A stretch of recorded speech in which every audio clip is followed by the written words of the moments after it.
We are at week 11. Yeah. Welcome back to Brian and Ryan Talking Sports. Welcome back. Welcome back. Yeah. So yeah, we're gonna talk about some of our favorite matchups from Week 11. Are like the most exciting matchups that pique our interest. I think the first one is a Sunday night primetime game. The Vikings at the Broncos.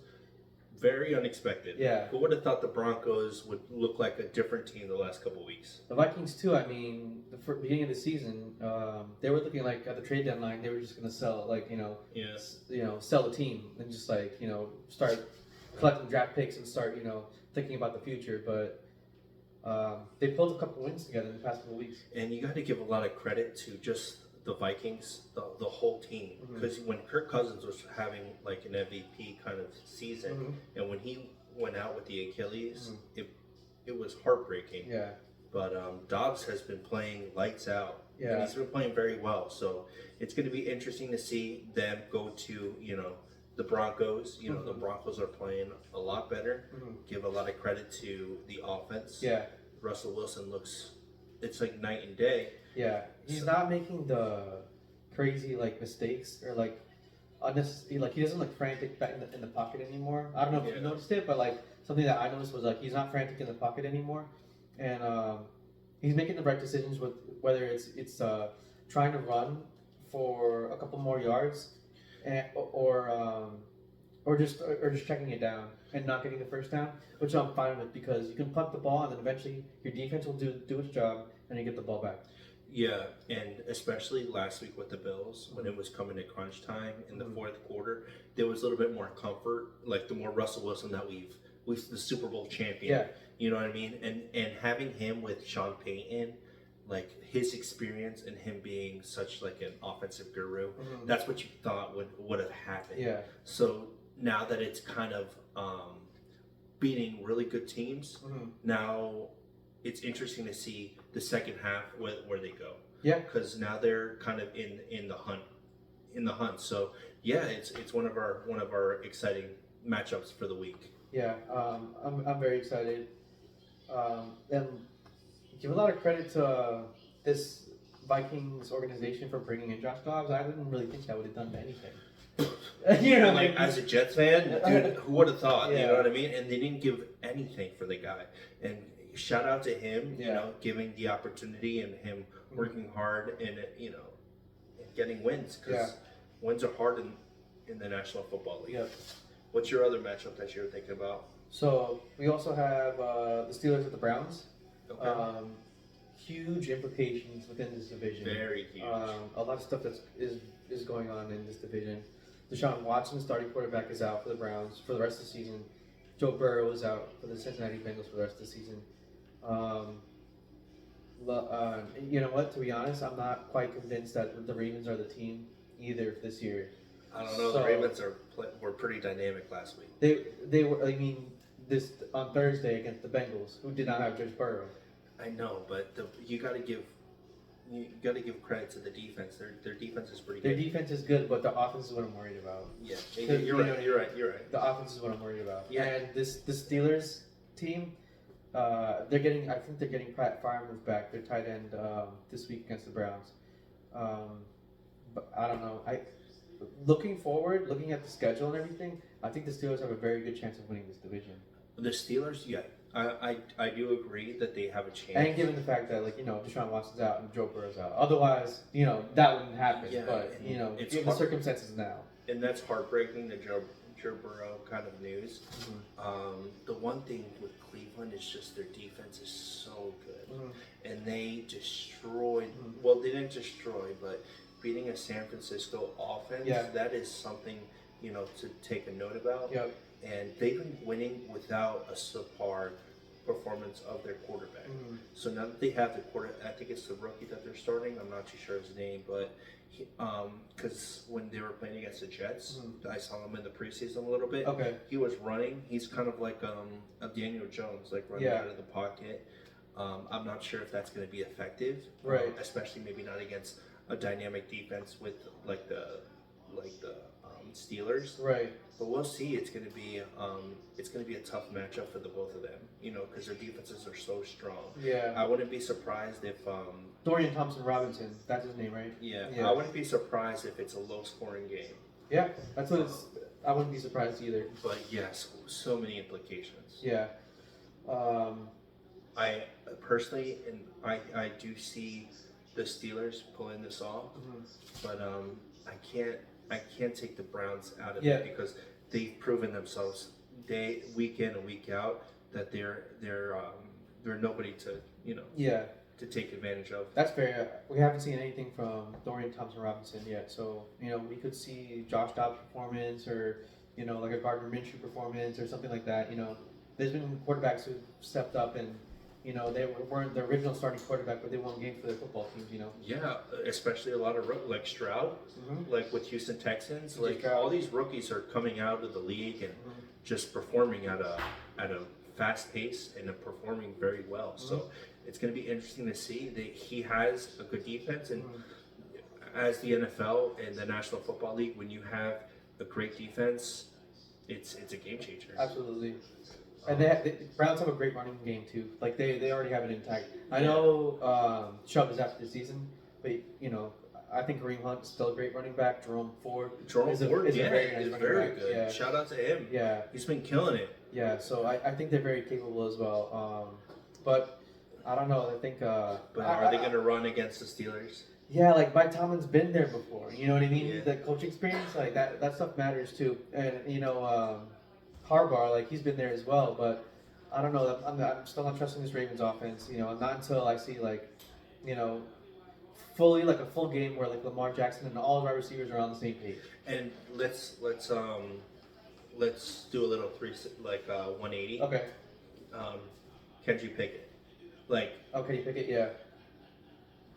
this is his moment. Yeah. That division is vulnerable. This is his opportunity right now. He's Go and take it. vulnerable. Yeah. Now they're getting a little bit more healthier. You know what I mean? This is a game where they're gonna ask a little bit more of him. You know what I mean? They do have the running game. They do have the defense. They do have the wide receivers. Now it's up to him to kind of level up and kind of fulfill what they need. Yeah. Because they have the proper coaching staff. I believe they have the best running backs. They have one of the best wide receiving core of their division. Yeah. So like you said, the division is not set in stone. No. So, but this week will definitely, this game will definitely kind of give us a direction of how it's going to go. It's huge. Yeah. For sure. This one is not necessarily one of our top kind of games, but shout out to Antonio Pierce and the freaking Raiders. Yeah. That Raiders team, I thought they had no life in them after they got fired. I thought it was over for them. Yeah. But I'm a Giants fan. I'm a big fan of even just like player coaches in general, like like Vrabel, D'Amico Ryans. Like I'm a big fan of that, and because like there's a different connection there. Like the coach has been there before, in the same shoes as the players, so like he knows what they're feeling, and I think that goes a long way. And I think it's going a long way with the Raiders. I don't know if they can pull it off against these Dolphins though. Well, the Dolphins, especially with Aiden O'Connell at quarterback. Yeah, I think it's going to be very hard. I do see the Dolphins winning in a good amount of time, but the defense has been playing a lot better, and the offense has been playing a lot better too. So, but he's been having the players play a lot better than what they've had, for sure. And you got to give credit to that coaching staff, especially you can tell that they play harder for Antonio Pierce than they did for Josh McDaniels. Yeah, shout out to Antonio Pierce, a fellow Giants champion. Yep. He's a great leader. I'm just happy for the opportunity for him. Yeah. Hopefully, this can stem into something like, permanent. Did you know that he was the first head coach, I think the president and general manager, all like African American or something? Oh, really? Yeah, like they're doing some good things, because with the incident with John Gruden, it's coming around full circle. Oh yeah, it's huge. It's huge because I don't know. The Raiders are such a dynamic kind of like franchise in the NFL. So very well known. So when they've been here for years. when the Raiders are good, it's good for the league. Exactly. That's a good point. That's a very good point. Yeah. There's other franchises like that too, like Detroit. Everybody's happy when Detroit's winning now. Like, I don't know. Yeah. But yeah, I mean, that's a very good point there. But talking about franchise teams, let's talk about the Eagles and the Chiefs. That's probably our favorite matchup of the week. That's our favorite matchup. I think that's why the NFL put it on Monday night, the Super Bowl rematch, and it's gonna be a huge game. But I don't know. I think the Eagles are gonna win this way, one game or another. I do see the Eagles winning. Yeah. But for me, like when I'm watching this game, I'm looking more to the Chiefs and who's going to be the number 2. Yeah. Because obviously we know Travis Kelce and Patrick Mahomes. That dynamic is a game changer. Yeah. Once they're clicking in a certain way, they win games. Right. But who's going to be the next wide receiver? Yeah. Is it going to be Rice? Is it going to be Tre'Davious Tony? Is it going to be MVS? Yeah.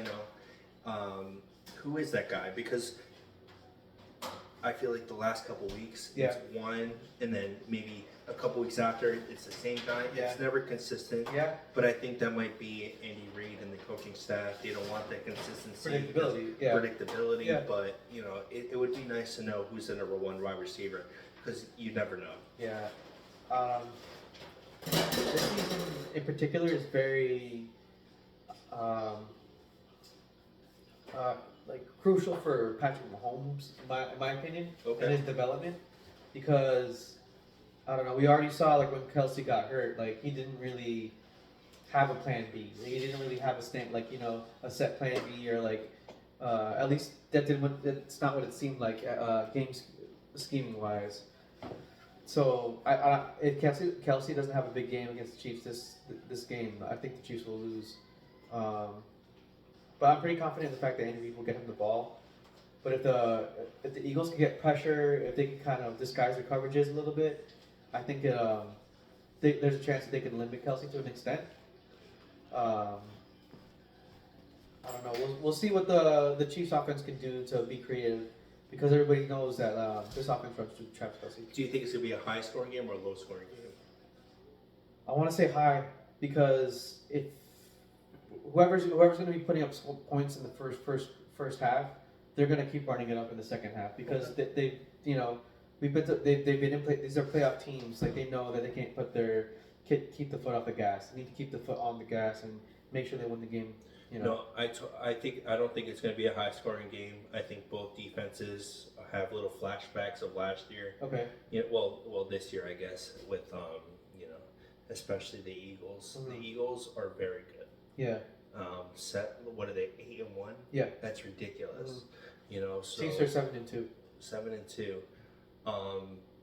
We'll see. I think Taylor Swift is in her tour, so Oh, she's on tour. She's on tour. So she's not going to be at the game. She's not going to be at the game. Oh my god. So that might have ramifications, but I'm about to put in the parlay. all we know is it's going to be a great game, because every time Patrick Mahomes is prime time, he always gives us a show. That's know true. What I mean? Yep, he does. He uses his legs. Yeah. Yeah, he uses his legs and his mind. Yeah.